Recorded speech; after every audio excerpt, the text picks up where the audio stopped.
होइन टोनले त विद्यालय पो मन पराउँछु भन्थिस् रे, हो र? केपी ओली जी, ये सच है, मैं विद्या के लिए कुछ भी कर सकता हूँ। होइन तैँले मैले भन्दा नि बढी माया गर्छस् त विद्यालाई। उसो भए कति गर्छस् भन् त?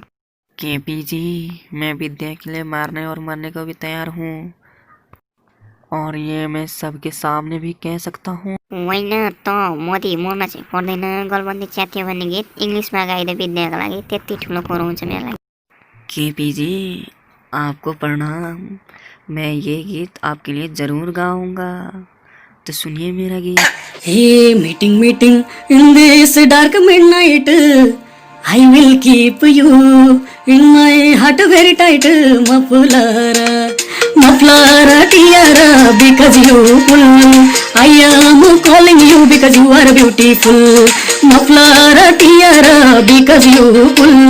I am calling you because you are beautiful.